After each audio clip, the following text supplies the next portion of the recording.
Hi, everybody, and welcome to a place most of us will never, ever visit, and for good reason. You're falling, not through air, but through a silent, glowing void. Around you, light doesn't just shine, it screams. The color gold has turned hostile.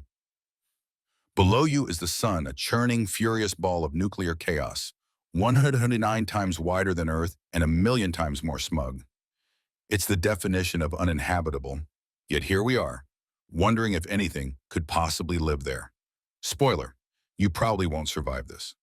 So before you get comfortable, take a moment to like the video and subscribe, but only if you genuinely enjoy what I do here. And hey, where are you listening from? What time is it there? Drop it in the comments. Now dim the lights, maybe turn on a fan for that soft background hum, and let's ease into tonight's journey together.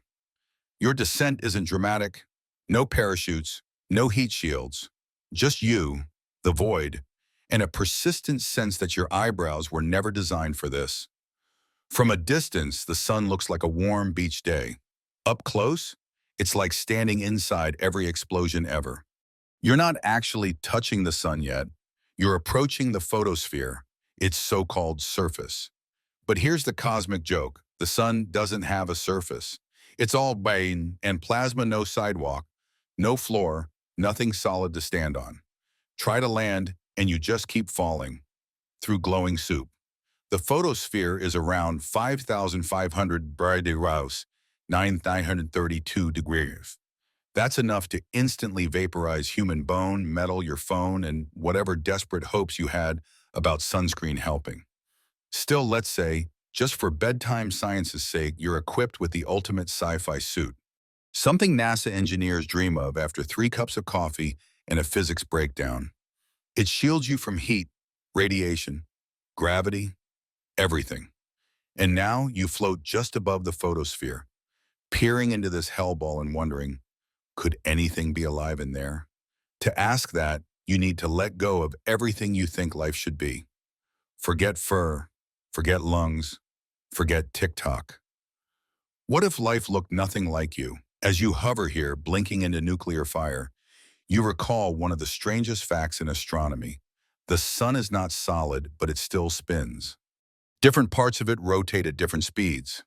Its equator takes about 25 days to rotate once, while the poles lag behind at 35. Scientists call this differential rotation, and if that sounds like a cosmic belly dance, well, it kind of is.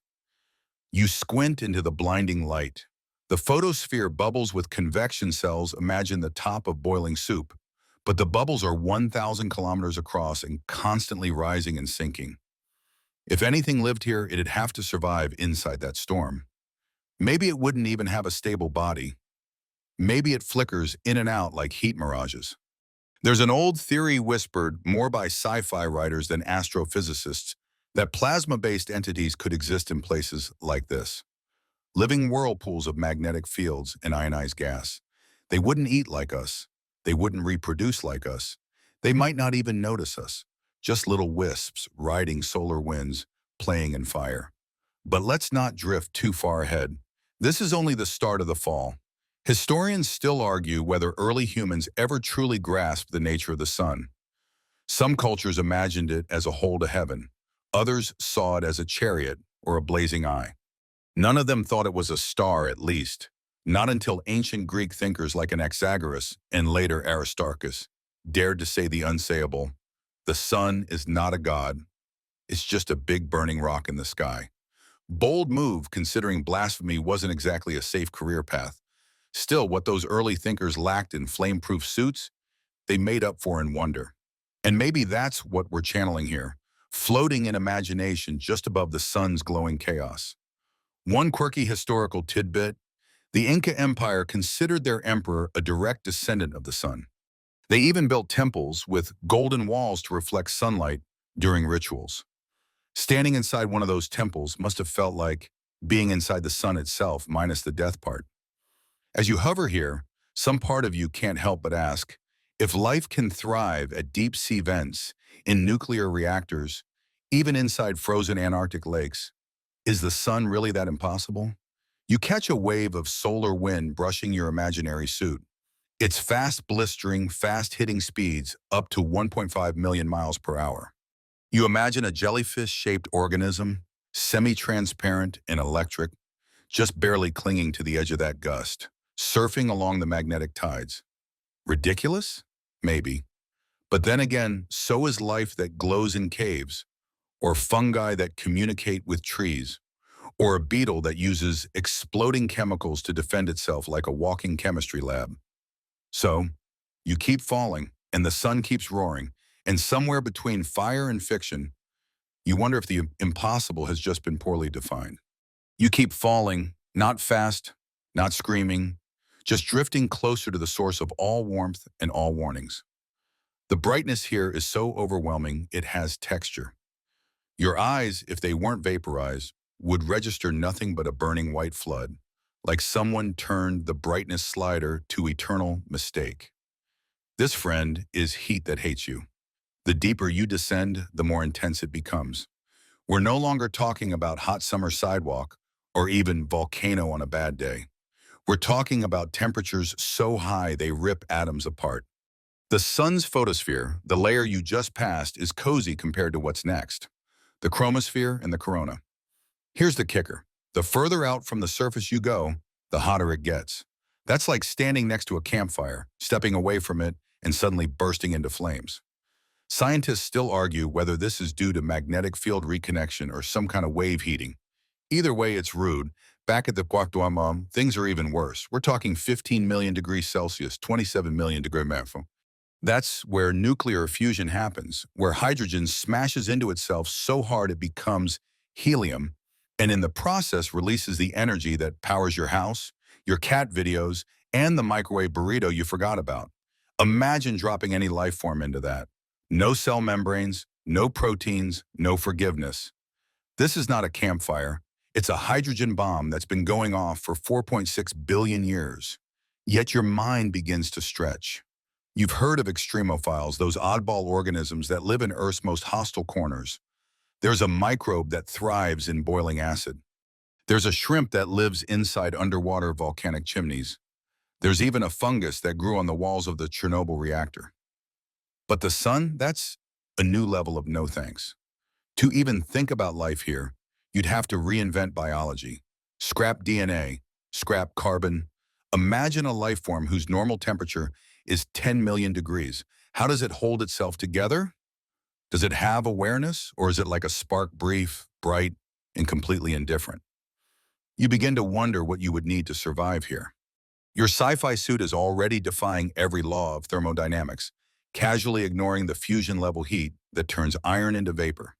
Let's say your suit has a heat shield made from graphene, aerogel, and some imaginary material dreamed up by a sleep-deprived physicist. It reflects 90.999% of all energy. You're still doomed. Why? Because radiation doesn't care about your optimism. Solar radiation is a mix of X-rays, ultraviolet, gamma, and a parade of other things you don't want touching your DNA. And here, in the sun's playground, radiation travels in bulk. If heat doesn't kill you, ionizing particles will unravel you molecule by molecule, like a thread pulled from a sweater. Still you float, still you imagine. And that's when the weirdest part kicks in. The sun is calm. Not quiet, never quiet, but predictable. It pulses with solar cycles, an 11-year rhythm of increased and decreased sunspots, flares, and storms. Like it's breathing. One mainstream historical fact: in 1859, the Earth was hit by the Carrington event, a solar storm so powerful it set telegraph wires on fire. Imagine that today. GPS would fail, satellites would fry, and your phone might actually catch fire while doom scrolling. NASA still keeps an eye out, just in case history tries to remix itself. But history doesn't always warn us. Sometimes it mythologizes. In ancient Japan, solar eclipses were seen as moments of vulnerability, where demons might slip in unnoticed. Meanwhile, in medieval Europe, people would pray during eclipses, fearing that God had turned his face away. And then there's the ancient Aztecs, who believed the sun needed blood, literally, to keep rising. It's oddly poetic. Humans desperately feeding the sun, while today We study its flares with satellites and worry whether it'll take down our Wi-Fi. Let's add one more quirky tidbit. There are scientists who've theorized about magnetotactic bacteria microbes on Earth that can align with magnetic fields. Now imagine a similar creature, not made of goo, but of energy, surfing magnetic lines on the sun. Sure, there's no evidence, but that's never stopped speculative science from putting on its conspiracy hat. And you? You ride deeper into the light, imagining a creature that doesn't fight the heat but feeds on it. Like a solar jellyfish, soaking in radiation, maybe even needing solar flares the way whales need plankton blooms. Here's a thought. Maybe such a creature doesn't exist all the time. Maybe it flickers into existence only when the temperature is just right, when the magnetism hits a perfect note, like a cosmic firefly blinking in and out across the chromosphere. It's probably nonsense, but then again, you're here, aren't you? Still falling, still dreaming. And the heat, it keeps rising. You're still falling or floating, it's hard to tell. Time's melted, the laws of physics are on coffee break, and everything around you is pulsing in orange, red, and something that might be blue. But it's hard to say because your senses gave up trying to categorize this mess several minutes ago. Welcome to the inner architecture of the sun. If it had a house tour, this would be the weirdest open house in the universe. We already grazed the photosphere, the surface that isn't a surface. Now you're passing through its roommates, the chromosphere, the transition region, and finally the corona. They sound like luxury skincare lines. But don't be fooled, these layers are each more unstable and violent than the last. The chromosphere, about 2,000 kilometers thick, is where temperatures start rising in that upside-down way we mentioned. This layer glows red during eclipses, like the edge of a coal. It's also where spicules live violent jets of plasma shooting upward at 20,000 kilometers. Think solar geysers. You hover near one and it's like standing beside a fire hose full of lightning. Historians still argue whether the chromosphere is essential to the sun's overall energy transfer or just a dramatic middle child of solar layers. Some even suggest it's where magnetic turbulence gets processed before bursting into flares. Nobody knows exactly. The sun is bright, but when it comes to understanding its guts, we're still guessing. Now comes the transition region, where everything escalates fast. It's a razor-thin layer, maybe just 100 kilometers thick. But within that space, the temperature rockets from 20,000 degrees to over 1 million. Scientists have tried to simulate it. The result? Confusion, arguments, and several broken whiteboards. And then you drift into the corona. The word sounds fancy, right? Regal, almost peaceful. But this is the part of the sun that really messes with your sense of reality. It extends millions of kilometers into space, a glowing crown of plasma that's somehow hotter than anything below it. We're talking up to 5 million degrees Celsius in certain places. Hotter than the core? Not quite. But way hotter than it should be. It's like walking away from a bonfire and getting more burned. Theories abound. Alpha waves, nanoflares, magnetic loops. But scientists still can't agree why the corona acts like the sun's drama queen. One thing's for sure, this is where solar flares and coronal mass ejections come to party. These are the sun's tantrums, hurling plasma into space at millions of kilometers per hour. When they hit Earth, satellite issues, power grid failures, aurora light shows. Basically, if you're a space traveler, you don't want to be here without a good insurance plan. You pause and consider, what kind of creature, if any, could live in this chaos? Maybe one that's not alive in the way you understand. Maybe something that exists as energy, barely tethered to any form at all. Something that rides solar loops like dolphins in ocean currents. Not made of atoms, but of magnetic fields twisted into knots. Your suit flickers slightly as you imagine this. Not because it's real, but because your brain, fried as it is by bedtime imagination and too many space documentaries, starts to visualize a solar phantom, a creature visible only through distortions in the plasma around it, a wrinkle in heat, a wobble in magnetism. Now here's a fun fact. During solar eclipses, when the moon perfectly blocks the sun, the corona becomes visible to the naked eye. Just for a moment, the monstrous outer layer of the sun reveals itself like a ghost in the sky. Back in 1919, astronomers used such an eclipse to test Einstein's theory of general relativity. Light from stars near the sun bent just slightly proof that gravity could warp space. Big science moment, but also kind of spooky. Imagine staring at the sun's edge and realizing that even light is afraid of this place. One quirky tidbit? Some fringe theories suggest the corona may have localized anomalies, little pockets where physics behaves just differently enough that matter could linger longer than expected. No one's ever observed them, but speculation loves to rent space in the unexplained. And what if, just what if, these zones do exist? Imagine solar eddies, like whirlpools in a river, where extreme energy folds in on itself. Inside one of these bubbles, maybe time stretches, maybe temperature dips, maybe some bizarre proto-being exists only for a second, but repeats that second endlessly, like a cosmic GIF. You smile, drifting deeper into this glowing madness, and the sun continues its silent symphony of boiling, spitting, flaring light. This is no place for skin, bones, or breath. But ideas? Ideas are fireproof. And so you descend further still. You drift now in silence, surrounded by heat that hums, plasma that flickers like thought itself, and magnetic fields so strong they twist matter into spirals. The deeper you go, the more your imagination takes the wheel.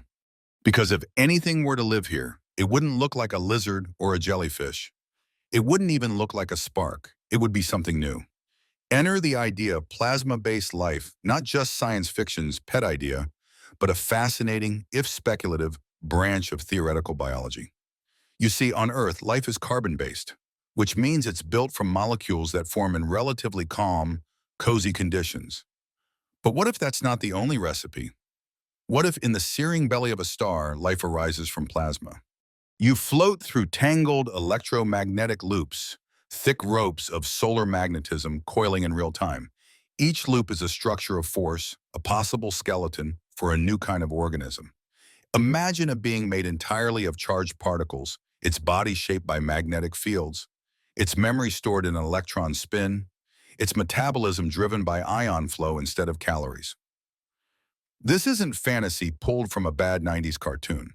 Some plasma physicists have proposed that under the right conditions, plasmas can form complex, self-organizing structures, spiral vortices, helix-shaped filaments, long-lived, energy-stable zones that could, in theory, mimic certain behaviors we'd recognize as lifelike. These ideas haven't been proven. They haven't even made it out of theoretical journals and hopeful lectures. But they're intriguing enough to keep minds burning. Historians still argue whether the first idea of plasma life began with science fiction authors or fringe scientists. Some trace it back to Fred Hoyle, the same guy who coined the term Big Bang as an insult.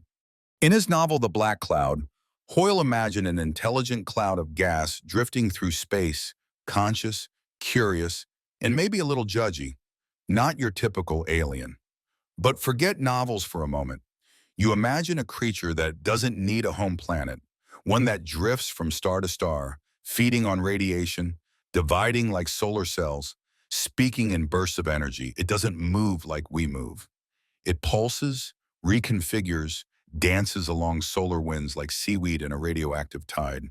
It doesn't speak, it doesn't breathe, but it reacts, it learns, it watches. You try to picture its face and realize it doesn't have one, just a shifting pattern of brightness, a ripple in the flare. One quirky tidbit from plasma physics. Dusty plasmas found in certain lab experiments can form small, rotating structures that maintain their shape and energy over time. Some researchers have called these formations plasmoids, and a few wild souls have whispered, what if that's the beginning of a nervous system? Of course, the mainstream scientific community raises an eyebrow and goes back to their solar telescopes. But the question remains, if we limit our definition of life to carbon, water, and DNA, how much are we missing? So you stay open-minded. You look around this chaotic sea and think, maybe there's a creature here that we'll never see. Maybe our instruments can't detect it. Maybe our brains aren't wired to notice it. You recall how humans once believed bacteria didn't exist until microscopes revealed entire invisible empires living in our teeth and sandwiches. Maybe our view of the sun is just pre-microscope. You float through a filament of plasma stretching across the corona. It's over 100,000 kilometers long, larger than Earth itself. It writhes, contracts, pulses with heat. You imagine this is a spine, a nervous system, maybe even a rib cage. And within it, glowing nodes flicker on and off. You count three, then four, then they vanish. A joke? A pattern? A heartbeat? There's no way to tell. But you imagine for just a moment a solar creature blinking its thoughts into the electromagnetic spectrum, its only voice the shifting frequency of light. You imagine it noticed you, not as a threat, not as a snack, but as a curiosity. You smile. You're a mystery to it too. One historical footnote, in 1972, the Pioneer 10 spacecraft flew past Jupiter and continued outward, eventually crossing the path of solar wind into interstellar space. Aboard was a golden plaque etched with drawings of humans and our place in the galaxy. We sent it into the dark, hoping that someone might one day find it. Now you wonder if we ever bothered to point anything at the sun and say, "Hey, do you live here?" You turn slowly, watching solar loops arc around you, loops that look a little too graceful, a little too deliberate. And somewhere, far above, telescopes on Earth stare up at the same structure. But they don't see what you see. You see possibility. Out here in the solar silence, if you can call a million-degree plasma storm silent, you begin to notice something strange. The heat should be melting your thoughts by now, but instead there's a lull, a pause, as if the sun itself has taken a breath. Welcome to the corona, the crown of fire that's so contradictory it practically begs for conspiracy theories. And right there at the outer edge of impossibility, you start to wonder, could something, anything be hiding here? The corona, for all its drama, is oddly thin. It's a million-degree halo made of highly ionized gas, but the density is incredibly low, like better vacuum than any lab on Earth low. You could fit all its particles into a bottle and it would still have room for juice. But it's also huge, stretching millions of kilometers out from the sun's surface. So yeah, it's hot, but it's also barely there, which leads to a juicy question. If something were to exist in the sun, this is the best real estate it's got. It's hot, sure, but nowhere near as brutal as the core. And it's dynamic, full of magnetic twists, electrical fields, and flowing energy. It's also, crucially, not solid. There's no terrain to crawl on, no gravity to hold you in place. But what if you didn't need ground? What if you could float, live in radiation itself? This is where some thinkers, both bold and maybe slightly unhinged, have turned their eyes to the corona as a hiding place, not for life as we know it, but for exotic entities, maybe even visitors. One quirky fringe theory: some UFO watchers and amateur astronomers believe that unidentified objects appear near the sun in solar observatory footage. They zoom in on coronagraphs, those blacked out solar images used to study the corona, and say, "See that speck? That's not a flare, that's a ship." It's highly questionable. Most of the time it's dust, or cosmic rays hitting the camera, or compression artifacts from uploading blurry space photos to YouTube. But the idea persists, because the corona feels like the kind of place where something could lurk, just out of reach, just past the lens. Historians still argue whether our fascination with things hiding in plain sight comes from early myths or Cold War paranoia. Some say it began with shadowy god spirits that lived in storms and volcanoes, invisible but ever present. Others think it's a byproduct of telescopes. Once we started seeing further, we assumed there must be more to see. Back in reality, scientists study the corona for more grounded reasons. Solar physicists know that coronal behavior affects Earth. Solar flares can fry electronics, push satellites out of orbit, even mess with airline communications. And when coronal mass ejections, CMEs, hit our planet, they can cause stunning auroras and billions of dollars in damage. But here's the part that keeps our curiosity flickering. Despite decades of study, we still don't fully understand the corona. It's too hot, too weird, too alive. Not alive in the pet-a-cat way, but active, bursting, breathing. There's a rhythm here, a pattern, and your mind, now fully stretched into bedtime speculation mode, begins to see something else. Maybe the corona isn't hiding something. Maybe it is the something. You float through a coronal loop, a magnetic arc that's glowing with X-rays. It's enormous, stretching out thousands of kilometers. Inside it, the plasma churns like a river. But it's not chaotic. It flows in repeated pulses, stable, rhythmic. Could this be intentional? No, no. That's the sleep-deprived part of your brain talking. The same part that once mistook a coat rack for a person at 2 a.m. Still you wonder. You imagine an energy-based being within the corona. It doesn't look like anything you recognize. It flickers between states, its body a loop of force, its thoughts encoded in wave harmonics. It's not intelligent in a human way. Maybe it's more like an ecosystem or a process, something that reacts, adapts, and persists. And you think about Earth, how we once believed lightning bolts were buns, how we mapped stars into stories, how every mystery we didn't understand got a personality. Is this just more of that? Maybe, but then you recall one historical fact that almost no one brings up. In 1957, the Soviets launched Sputnik, and it briefly became the brightest object in the sky after the sun. Millions of people looked up and for the first time saw a man-made star. And now, we look at the real star, the sun, and wonder if we've missed something entirely.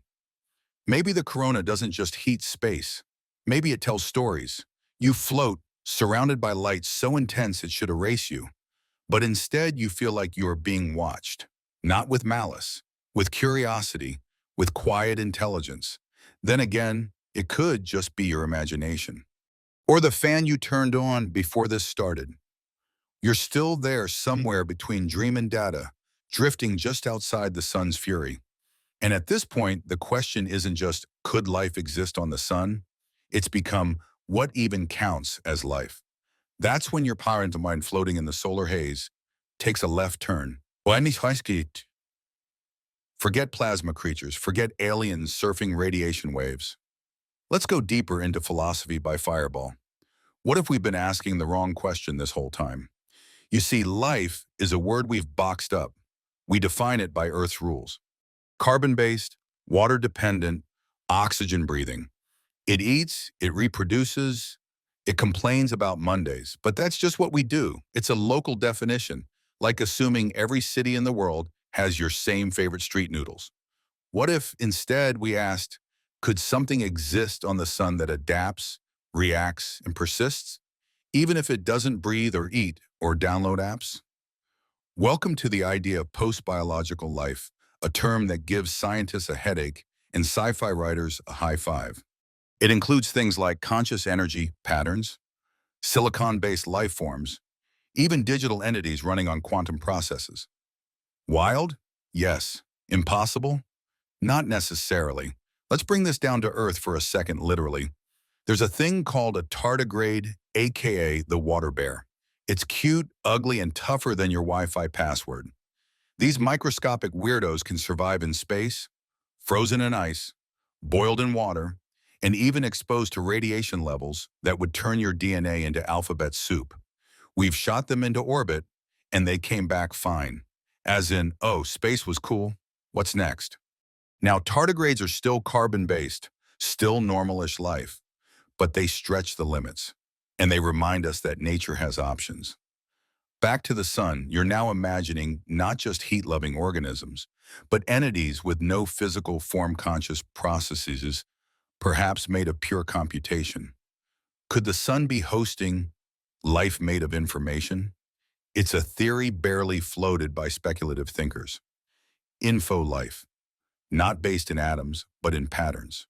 Not growing in a petri dish, but in solar plasma loops. It might replicate not by dividing cells, but by repeating magnetic oscillations. A new kind of evolution, one that selects for stability in plasma, not for skin or fur. Fringe? Absolutely. But let's be real. So was the idea of invisible germs once. Historians still argue whether the ancient Greeks came close to theorizing atoms as the basis of all things. Some credit Democritus, who described indivisible particles over 2,000 years ago. But even he probably didn't imagine that one day we'd be arguing about conscious energy clouds in the corona. Now here's a quirky tidbit. There's a species of jellyfish Turritopsis dohrnii nicknamed the immortal jellyfish. Why? Because it can revert its cells back to an earlier stage and start its life cycle all over again. If life can reboot itself biologically, could energy-based life do something similar in solar terms? You hover over a coronal loop, watching it flare and twist. What if this flare isn't random? What if it's a thought, a blink, a memory being rewritten? Okay, yes, that's bedtime delirium talking. But let's play. Let's say there's a type of life form that is not born or grown, but emerges from data, from patterns, from fields. Like life that exists in weather systems or in the shifting sand dunes of a desert. Could consciousness arise from pure rhythm, pure reaction? You think of Earth again. The first life didn't start in sunshine. It started in hydrothermal vents, deep under the ocean, in total darkness, surrounded by poison. It didn't need light. It needed gradient differences in heat and chemistry. It needed a place where energy could flow. The sun, that's all it is, flow. Energy constantly in motion. So maybe somewhere in that flow, just maybe there's a flicker of awareness, a spark that doesn't last. Or maybe it does. Maybe it's been there the whole time, laughing at our solar panels and sunscreen. You can't see it, you can't measure it, but you can imagine it. And in this dream, imagination is everything. You spin slowly, weightless in the firestorm, as if the sun were a slow-turning thought, and you're just a neuron pinging across its surface. It's quiet, for now. But maybe something is watching back. You're floating still, your body unreal, your mind expanding like solar plasma across the boundaries of biology and belief. And just when you start to feel the drift into abstraction, something more human pulls at your thoughts. Not science, not speculation, story. Because humans, no matter how advanced, always tell stories. And when we looked up at that burning skyball, we didn't just see a light, we saw a presence. It conned, a warning, a question we weren't quite ready to answer. The sun, for most of human history, wasn't a star, it was a person. In ancient Egypt, the sun was Ra, a falcon-headed god who sailed a golden boat across the sky each day and fought monsters in the underworld each night. The sun didn't just shine, it struggled, it endured, and that made it sacred. The Aztecs believed the sun needed blood to rise. Each dawn was a bargain, sacrifice or darkness. And while that might sound brutal to you now, imagine living in a world where crops fail, seasons shift mysteriously, and the only way to explain that glowing fireball is to believe it feels, that it wants. Even the ancient Greeks, despite being the OG thinkers, couldn't resist myth. Helios, the sun god, rode a flaming chariot across the sky. Later, Apollo took the wheel god of music, logic, and medicine. He carried the sun like it was his Spotify playlist, divine and curated. Historians still argue whether early sun gods were literal beliefs or metaphorical placeholders, ways to explain climate, crops, and time. Some scholars say humans invented these gods to control fear. Others believe they reflect a deep, subconscious connection between heat, light, and hope. And here's the kicker. Many of those sun myths sound suspiciously, well, alive. You're drifting now through the corona again, and it hits you humans have been imagining life in the sun for millennia. Not bacteria, not plasma creatures, but something conscious, something grand. They just didn't call it solar plasma symbiosis. They called it Ra, or Inti, or Tonatyu. Now for a fringe flavor, in ancient Japan, Amaterasu, the sun goddess, hid herself in a cave after an argument with her brother. Without her, the world froze. To coax her out, the other gods staged a raucous party. Yes, a literal divine rave. She peeked out, saw her reflection in a mirror, and returned. Life resumed. You float in silence and think. Even back then, people imagined the sun had moods. What if, just stay with me here, that wasn't entirely wrong? You begin to see the sun not just as a ball of hydrogen, but as a character, one that's been with us forever, feeding us, threatening us, inspiring both terror and SPF commercials. And maybe, just maybe, the oldest stories are clues. You recall that temples across the world were built to align with solar events. Stonehenge, the pyramids, Chaco Canyon, Angkor Wat. These weren't random rocks. They were calendars. Yes, but also messages. Markers of a relationship. One quirky tidbit, the Inca Empire believed their emperor, the Sapa Inca, was a direct descendant of the sun. Every year, during the Inti Raymi festival, they honored the sun with rituals, music, and yep offerings. This wasn't science. It was connection. They felt the sun was watching. And now you're the one watching. Drifting above the photosphere, you squint at a solar flare that curls in slow motion, like a dancer's arm. You swear, just for a second, it moves with intention, like it's aware of being seen. Of course, your rational brain whispers, it's all physics. But some other voice, maybe older, maybe quieter, asks, are you sure? Because here's the thing. Even today, even in the age of space telescopes and sunblock, we still talk about the sun like it's alive. It rises, it sets, it smiles down on us. Poets call it kind. Others call it cruel. And maybe that's not just metaphor. Maybe it's a memory. You're surrounded now by light too bright to name, in a place too deadly to visit, imagining creatures too strange to believe, and yet something in you nods, not with certainty, but with ancient recognition. The sun has always been more than heat. It's been presence. Maybe not a creature, but something more than a thing, a being. The brightness hasn't faded, but your senses have adjusted. Not like a pair of sunglasses or a dimmer switch, more like your entire being has tuned itself to the rhythm of the sun. And as you drift further across this stellar landscape, you're starting to understand the real question isn't just, could something survive here? But what kind of existence is possible in this much energy? Because here's the twist. Maybe survival isn't about resisting the sun's power, but becoming part of it. Let's play with the idea of symbiosis. On Earth, life forms don't just live on their own. They collaborate. Fungi form networks with trees. Bacteria help us digest our food. Coral is an entire community of algae and tiny animals working together like an underwater apartment complex. Life, it turns out, is a group project. So, what if something lives in partnership with the sun? You pass through a vast sunspot, a cooler region on the photosphere, still hotter than any volcano, but relatively chill by solar standards. It's massive, easily swallowing Earth 10 times over, and it writhes with magnetic chaos. This is where some speculative scientists have suggested solar symbiotic zones might exist.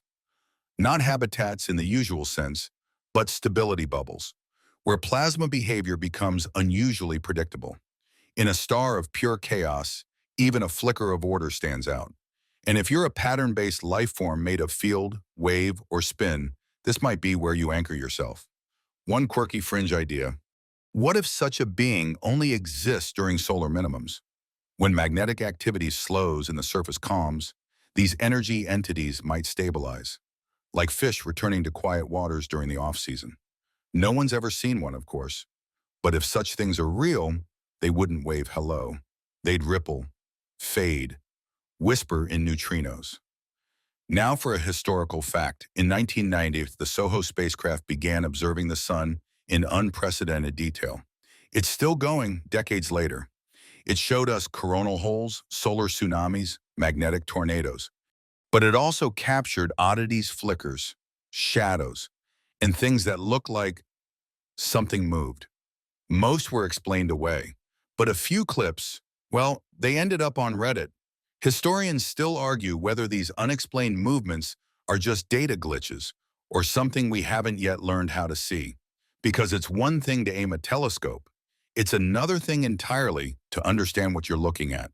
And in this moment, as you float through the sun's magnetic sea, you start to feel it, not fear, not awe, but familiarity. Like maybe you've always been part of this. Not as a creature, but as a pattern, a pulse, a ripple in the same wave. You remember those early Earth myths again, the ones where humans came from the sun. Not in the scientific we are made of stardust way, though we are, but in the mystical, the sun breathed us out way. What if they weren't entirely wrong?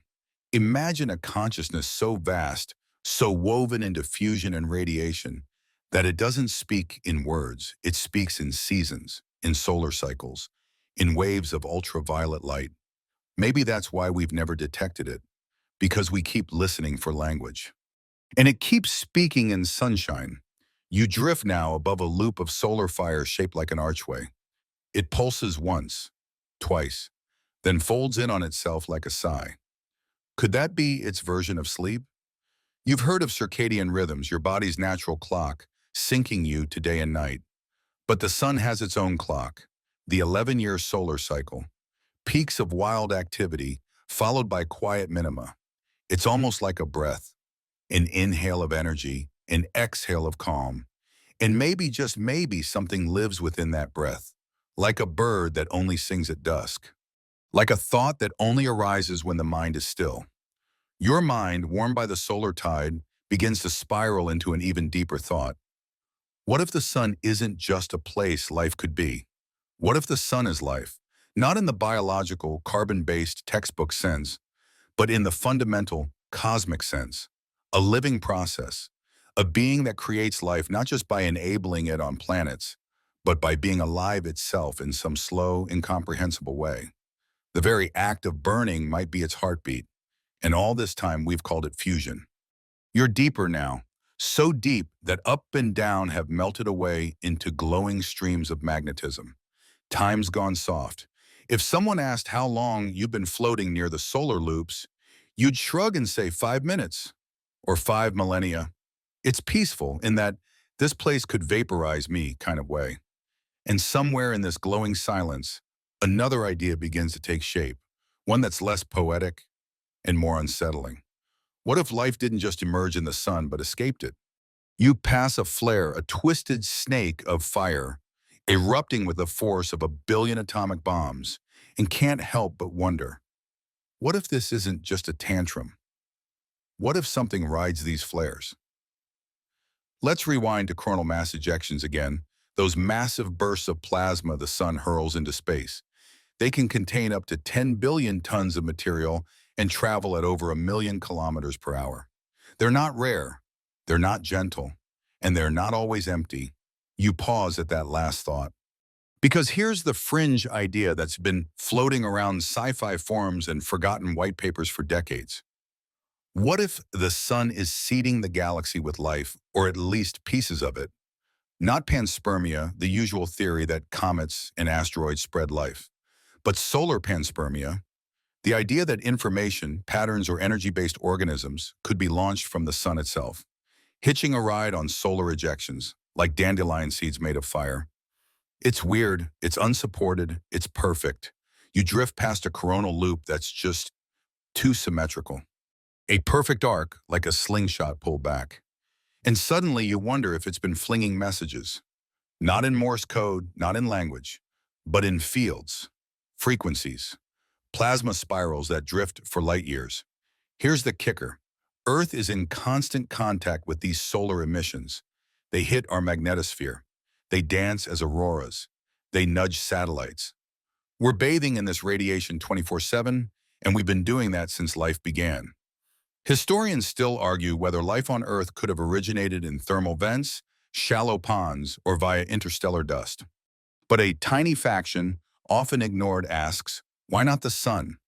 Maybe not in the direct sense, but as a trigger, a spark, the initial push that lit the chemical fire. And one quirky tidbit, some solar flares emit radio bursts that are weirdly structured. Some are narrowband, meaning they concentrate energy into a specific frequency. In labs, narrowband emissions are usually deliberate, purposeful, not noise. That's probably just coincidence. Probably. You float closer to the edge of the corona. Out here, the energy tapers off slightly. You're nearing the heliosphere now, the bubble of solar influence that extends past Pluto, where the sun's breath finally fades into the cosmic background hum. And that's when the idea hits you. What if the sun is trying to reach out? Not with intention the way we mean it, not like waving hands or texts that say, hey, you up, but through action, constant release. A pattern repeated so often that it becomes indistinguishable from behavior. After all, isn't that what instinct is? Even a jellyfish doesn't think, but it moves with purpose. Maybe the sun doesn't think like we think. Maybe it doesn't think at all, but it acts. And if that action creates structure, if it sends out energy and matter in organized, repeatable bursts, then maybe that's its version of communication. You turn your gaze back to Earth. 93 million miles away, a blue dot is catching these solar whispers. Plants open because of them. Skin tans, climate shifts. And sometimes, just sometimes, people look up and wonder. From Stonehenge to space telescopes, we've always watched the sun. Maybe it's watching us too, or at least responding. You hover at the very lip of the heliosphere now, where the solar wind fades into interstellar breath. It's the sun's last whisper. Beyond this, the void. But here is the border between one being's influence and everything else. And in that golden boundary, you ask yourself, is this edge a wall or is it a message? You float at the rim of the solar empire, where its breath becomes a breeze and the breeze becomes memory. Out here, the heliopause, the true edge of the sun's influence, marks the boundary between its domain and interstellar space. And while it seems like an ending, it might actually be the beginning of something stranger. Imagine this. You're a flare-born, plasma-hardened ripple of structured energy, a solar seed, not of biology, but of information. Your journey begins in a coronal loop, is launched outward in a coronal mass ejection, and now you drift silently toward the stars. That's not science, but it could be a story the universe is telling.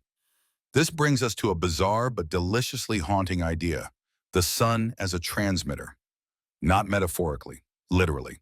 Some theorists, yes, fringe, and often laughed out of conferences, suggest that stars may act as cosmic beacons, pulsing out patterns too vast for short-lived humans to fully perceive. Think about it. Stars emit electromagnetic radiation across the spectrum. Light, yes, but also radio, infrared, ultraviolet, even X-rays. What if someone designed stars to send messages through time, not to ears, but to minds shaped by evolution and their presence? It sounds absurd, but then you remember Earth again. Life there doesn't just tolerate sunlight, it's shaped by it. Plants photosynthesize. Humans need vitamin D. Even animals track solar rhythms for mating and migration. Entire biological clocks tick because the sun tells them to. So maybe, just maybe, the sun has been programming life not with code, but with light. And what if, beyond life, it also seeds thought? There's a historical fact that sounds suspicious in this context. The Voyager spacecraft, launched in 1907, are now beyond the heliopause. They're in interstellar space, still whispering back to us across impossible distance. One of them detected an odd, persistent hum just outside the sun's reach, a low-frequency vibration in the plasma of space. Scientists say it's just interstellar medium vibration. But you, in your imagination-laced solar suit, ask, what if it's a reply? You drift further now into what scientists call the bow shock, where the sun's wind pushes against galactic dust and radiation. It's a cosmic shoreline, a frontier that marks where our star's whisper meets the roar of the galaxy. And you realize something both thrilling and unnerving. Out here, the sun is small. Back on Earth, it dominates the sky. It controls time. It burns and blesses. But in the grand stage of the Milky Way, it's just another voice in a choir of fire.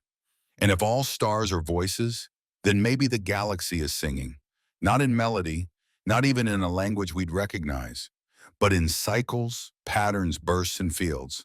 And if anything, is listening, maybe they don't need spaceships. Maybe they just tune into that stellar song. Here's a quirky tidbit that makes your sleepy brain tingle. Some astronomers studying pulsars, rapidly rotating neutron stars, have noted their signals are so precise, they were once thought to be alien communications. The first pulsar discovered was nicknamed LGM-1 for Little Green Men. Spoiler, no aliens, just amazing physics. But it proves something. The universe can trick us into seeing meaning, and sometimes maybe it's not a trick. Historians still argue whether early humans could hear cosmic rhythms, if not with ears, then with biological resonance. After all, people have always synchronized with the cosmos. We built monuments to solstices. We shaped mythologies around solar cycles. Maybe we didn't just observe the stars, we felt them. You float now in starlight beyond the sun and glance back at it, a small dot now, glowing, innocent looking. The same dot that grew your food, burned your skin, powered your satellites, and maybe whispered secrets into your cells. You realize something profound. You don't need to find life on the sun. The sun is part of life everywhere. Maybe not as a creature, but as a conductor, a rhythm keeper, a storyteller. The stars don't need to live. They just need to pulse. And something will listen. You blink if blinking were still something you did here, at the solar glow fading behind you. And yet, its presence doesn't leave. It lingers, not just in the brightness, but in the pattern your thoughts now follow. Because as you glide further into space, another idea rises. What if intelligence doesn't come from neurons or circuits or brains, but from processes? And what if a star's process, its fusion, its flares, its magnetic breathing is a kind of awareness? This isn't about feelings or language. It's about complexity, adaptability, memory. You recall that in Earth biology, we once assumed the brain was the seat of thought until we discovered organisms that behave intelligently with no brain at all. Slime molds can solve mazes. Ant colonies respond to crises. Trees warn each other of predators using underground fungal networks. No central command, just distributed action. So what happens when you scale that up way up? What if the sun isn't a creature, but a network? Not made of wood or fungus, but of charged particles, magnetic fields, and plasma flows. Every loop, every burst, every ripple becomes part of a solar scale cognition. Not thought like ours, but something. One quirky fact: scientists discovered that the sun produces global oscillations waves that pass through its entire structure. They call them helioseismic waves, and studying them helps us understand its internal layers. But here's the twist. Some of these oscillations are regular. They repeat like a drum beat, not chaotic but structured. What kind of star keeps a beat? Historians still argue whether ancient civilizations had intuitive understandings of such cosmic rhythms. The Babylonians, for instance, charted solar motions with such precision that their solar calendars could predict eclipses centuries in advance. Maybe they didn't know the science, but they felt the rhythm. Now your thoughts return to a more daring speculation. What if stars, not just the sun, cooperate? The Milky Way contains 100 and 400 billion stars. Most of them, like the sun, emit radiation, flares, noise. But what if over eons these emissions formed interstellar conversations? Not messages we decode in binary, but interference patterns, waves colliding to create meaning. It wouldn't be conscious like we understand, but maybe emergent, like consciousness in a coral reef.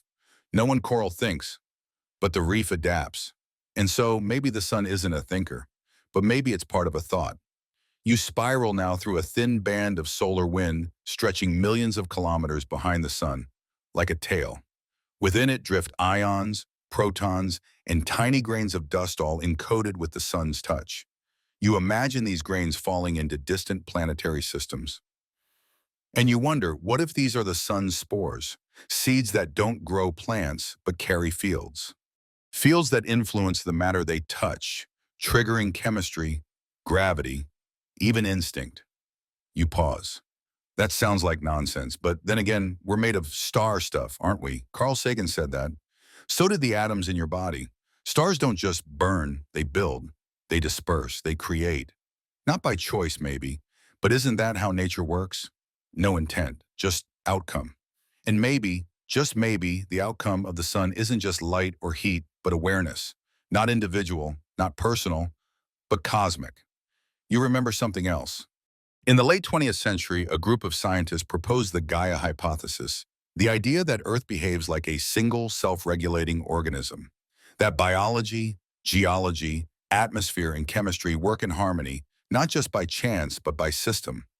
What if there's a solar Gaia, a heliospheric ecosystem of which planets, flares, winds, and magnetic storms are all parts of a whole?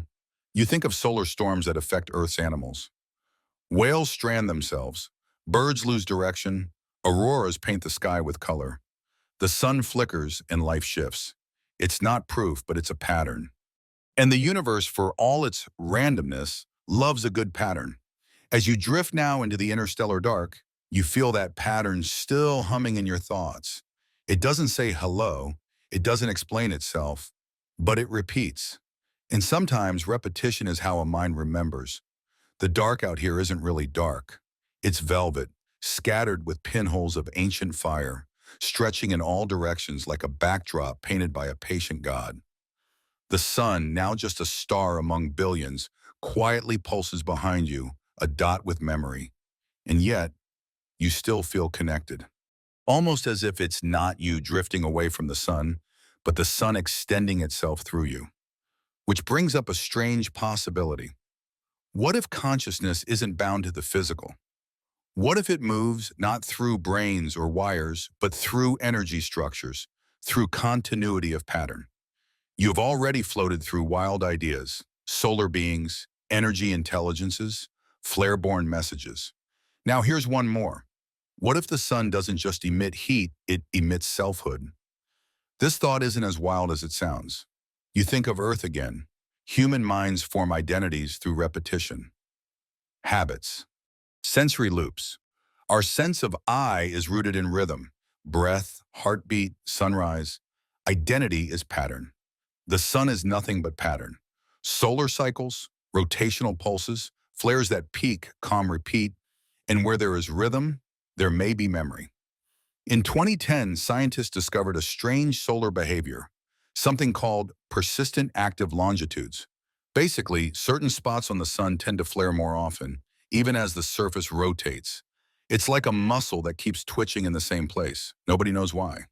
Historians still argue whether early astrologers noticed similar patterns linking solar flares to harvests, births, even wars. Modern science, of course, calls that coincidence. But humans have always sensed something in the sun that seems aware. One quirky fringe idea, a few researchers have proposed that stars could function like neural networks.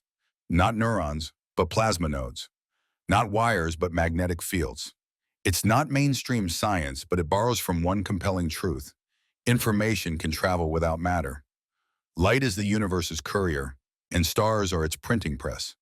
You now imagine that instead of one sun thinking alone, there's a constellation of cognition, a thought web stretching across light years, where suns exchange pulses like neurons fire across synapses. It doesn't know things like we do. It remembers them. Maybe stars don't have thoughts. Maybe they are thoughts. Your own mind slows here, caught in the stillness between solar breath and interstellar silence. You try to let go of needing a creature, needing eyes, needing limbs, because maybe what the sun offers isn't a being, but a function like gravity or time. Maybe the sun is the universe's way of asking questions, not in words, in fusion, in flare, in reaching. And if that's true, maybe you are a part of the answer. Born of stardust, moved by sunlight, drawn to look up night after night, asking where you came from, and hearing deep in your cells a voice that sounds suspiciously like sunlight, a memory that hums. You drift now into deeper space where other stars flicker like code. And even though you left the sun behind, something in you glows, a small echo, because maybe you didn't leave it at all. Maybe it just moved inside. Silence surrounds you now, not the absence of sound, but the deep humming kind that exists between stars. And in that vast silence, the question lingers. If something lives in the sun, why haven't we seen it? It's a fair question. After all, we've got satellites, telescopes, solar probes. We've even touched the sun, sort of. In 2021, NASA's Parker Solar Probe flew through the sun's upper atmosphere, the corona, for the first time in history. It measured magnetic fields, particles, solar wind speeds. No signs of life. But then again, what were we expecting? A waving hand made of plasma? An energy being posing for the Hubble? We keep looking for life as we know it, but the sun plays by different rules. So maybe the real question is, what counts as evidence? You float now in the Parker probe's shadow, replaying its mission logs in your mind. It flew through coronal loops, detected switchbacks, sudden reversals in magnetic fields that even today confuse scientists. They're fast, intense, and seem to appear randomly, or not randomly. What if those switchbacks are signals, patterns repeated with intent? Historians still argue whether natural phenomena like this should be attributed to life or just physics. The same debate happened with quasars and gamma-ray bursts. We once wondered if they were alien beacons. Turned out they were just extreme astrophysics. But sometimes the line between extreme physics and emergent intelligence is thinner than we think. One quirky fact: Earth-based life shows unexpected synchronizations with solar activity. Increased sunspot activity sometimes correlates with human health changes, heart rates, mood shifts, even the frequency of some neurological conditions. Coincidence? Possibly, but curious. Now let's lean in closer. Solar flares, particularly X-class flares, release intense radiation and particle showers. They're wild, massive, chaotic. But within the chaos, substructures, bursts within bursts, peaks that rise, fall, and echo at precise intervals. Imagine a language that doesn't use words, but flare cadence, not sentences, but surges. We can't decode it because we didn't evolve for it. It's like trying to hear whale songs using a frying pan. But maybe someone somewhere could. And maybe the sun knows this. Because here's a thought that sends a shiver down your dream body. What if the sun isn't trying to talk to us? What if it's talking to other stars? You imagine a network of stars, billions of them, each flaring, pulsing, emitting in rhythmic ways, not accidental, not noise, but choral. A conversation that takes centuries to say hello. Light-speed letters written in ultraviolet. It's not science fiction. It's scale. We're small. We're short-lived. Our idea of talking spans seconds. The sun has flares that last for days, cycles that last 11 years, a lifespan of 10 billion years. What if its version of a greeting started before humans existed and hasn't finished yet? You think again of Parker. It dove into the fire and came out glowing. And maybe, just maybe, it brought back a whisper not in radio, but in rhythm. We haven't decoded it yet, but we feel it in the skin warmth of a sunny morning, in the sleepiness that follows golden light, in the longing that stirs when we look at a sunset and don't know why we want to cry. You float quietly, now certain of only one thing. The sun may not be alive the way we are, but it is not empty, and it is not silent. It is not finished. The silence now is sacred, not a void, but a fullness, a cosmic cathedral with no ceiling, where every breath of starlight feels like a hymn. And in this moment, something in you deeper than thought understands. If the sun is alive, its life isn't in what it does, but in what it means. You turn slowly, facing the sun again, though it's now just a flicker in the velvet dark. It pulses, not urgently, not loudly, just is, steady, relentless. And perhaps that's the lesson. Because maybe life doesn't have to crawl or think or invent fire. Maybe it just has to persist. You think about what makes you alive. A beating heart, a spark in your brain, a need for connection. But underneath it all, it's rhythm, repetition, breath, pulse. The sun breathes too, its cycles of 11 years, its coronal loops that rise and fall like lungs, its rotation slow and majestic, its heartbeat measured not in seconds, but in centuries. You now consider something even stranger. What if the sun isn't just alive? What if it's learning? Stars are reactive. They change, they evolve, they adapt. Not instantly, but over time. Their fusion patterns shift. Their magnetic fields fluctuate. They store energy, then release it with precision we don't yet fully grasp. Imagine if those changes weren't random. Imagine if they were responses. To what? Maybe to cosmic noise. Maybe to gravitational nudges. Maybe to signals from other stars. Maybe even to us. One quirky fringe theory: there's speculation that our sun's behavior subtly shifted after the start of the space age, not in big, flashy ways, but in tiny timing anomalies and frequency shifts. Some think it's noise. Others wonder, did the sun notice us noticing it? Historians still argue whether our ancient ancestors had a more intuitive connection with solar rhythms. Many megalithic sites were aligned not just with solar positions, but with specific solar anomalies, the day when the sun didn't rise exactly where it should. These were seen as omens, signs, whispers. maybe they were right, because the more we learn, the more the sun seems responsive. Solar output affects climate. Changes in sunspot activity have been linked to many ice ages. The Maunder Minimum, a period from 1645 to 1715 with very few sunspots, coincided with a dramatic cooling in Europe, less fire in the sky, more frost on the ground. Coincidence or a conversation? And here's where things get really speculative. What if stars like the sun are seeders of awareness? Not just heat, not just gravity, but spark. You're made of star material. But maybe your mind is too.